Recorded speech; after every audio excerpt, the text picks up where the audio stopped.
Kumusta po kayo? Bago po ang lahat, first things first.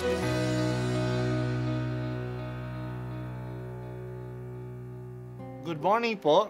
Sinisimulan po natin ngayon ang first things first. At dito po, tinatalakay natin sa unang bahagi ng umaga natin ay ang first readings na binabasa po sa banal na misa. Ito pong tinatalakay natin kasi madalas po kasi marami na tayong alam tungkol sa gospel readings. Pero konti po ang nagsasalita sa first readings. Pero ang first readings, bahagi din po yan ng Biblia, ng banal na kasulatan. Kaya susubaybayan po natin ang mga first readings, basahin po natin at kuminsan kailangan ng basahin ng 2 o 3 beses bago maintindihan kasi hindi po tayo familiar sa mga istorya at sa mga kaisipan na tinatalakay dito. Ang pagbasa mula sa unang sulat ni Apostol San Pablo sa mga taga-Korinto. Mga kapatid, hindi ko kayo makausap tulad ng ginagawa ko sa mga taong nagtataglay ng Espiritu. Kailangang kausapin ko kayo bilang mga taong namumuhay ayon sa laman, mga sanggol pa sa pananampalataya kay Kristo. Binigyan ko kayo ng gatas, hindi matigas na pagkain, sapagkat ito'y hindi pa ninyo kaya at hindi pa ninyo kaya hanggang ngayon sapagkat nananaig pa sa inyo ang laman. Mayroon pa kayong inggitan at alitan at iya'y nagpapakilalang makasanlibutan pa kayo at namumuhay ayon sa laman. Kapag sinabi ng isa, ako'y kay Pablo at ng iba, ako'y kay Apolos, hindi ba tanda iyan na kayo'y namumuhay pa ayon sa laman?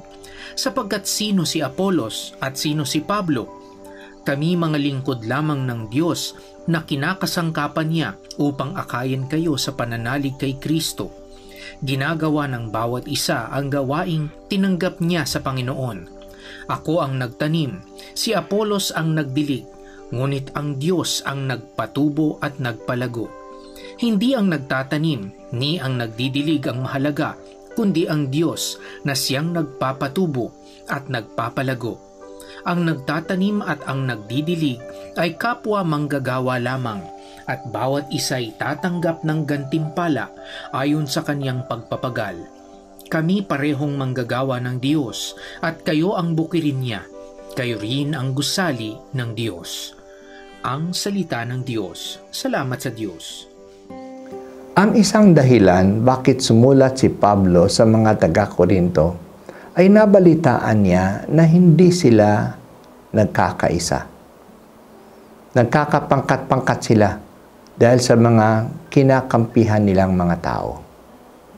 Pag-alis ni Pablo, may dumating na isang magaling na mangangaral, si Apolos. Siya ay magaling magsalita at malalim at malawak ang kanyang alam sa banal na kasulatan. Siya ay ginabayan ng mag-asawang si Priscilla at Aquila. Marami ang mga hanga sa kanya. Kumampi sila sa kanya.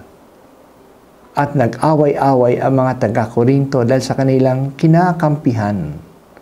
Sabi ng iba na sila ay alagad ni Pablo. Sabi naman ng iba na sila ay para kay Apolos. At maiba pa ngang nagsabi ni sila ay para kay Pedro. Kaya sabi ni Pablo na mga Kristiyano sa Korinto ay mga musmus pa. Bata pa sila sa pananampalataya. Kasi sila'y nabubuhay pa ayon sa batayan ng laman at hindi ayon sa batayan ng Espiritu ng Diyos. Nag-iinggitan pa sila at nag-aalitan. Ito'y pinapakita ng kanilang kampihan. Ang mga apostol ay mga manggagawa lamang sa bukirin ng Panginoon. Si Pablo ang nagtanim, siya ang nagsimula ng komunidad sa Korinto. Pag-alis niya, dumating si Apolos. Siya naman ang nagdilig ng tanim, pinalalim niya ang pananampalataya, inilagaan niya ang tanim sa pamagitan ng kanyang mga pangangaral. Ang mahalaga ay hindi ang nagtanim o ang nagdidilig. Ang mahalaga ay nagbibigay ng buhay sa tanim. Sila ay may pananampalataya dahil sa Diyos. Lumalago sila na tanim ng Diyos dahil sa pag-alaga ng Diyos sa kanila.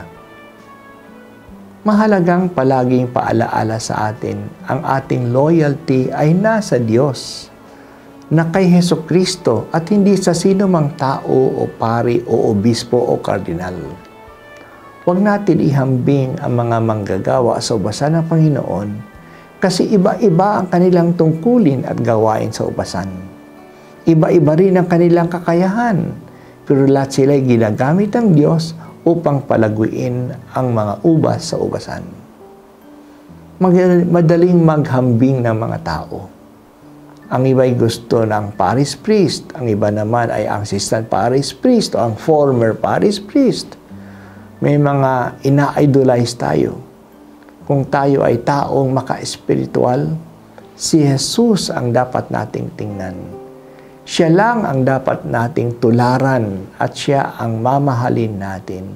Si Jesus lang ang ating mandiligtas. Malalaman ang lalim o babaw ng pananampalataya ng mga tao kung sila ay may kampihan, kung sila ay naghahambing at ang mga ito ay nagdadala ng alitan sa community. Unity is always the test of maturity of the Christian community. At ang bukal ng ating pagkakaisa ay si Jesus. Siya dapat palagi ang ating point of reference. Salamat, Panginoon, sa mga taong pinadadala mo upang alagaan ang aming pananampalataya. Malampasan po sana namin ang mga human considerations lamang at mabiyang halaga ang talagang mahalaga, ang kaugnayan sa iyo, Panginoong Hesus.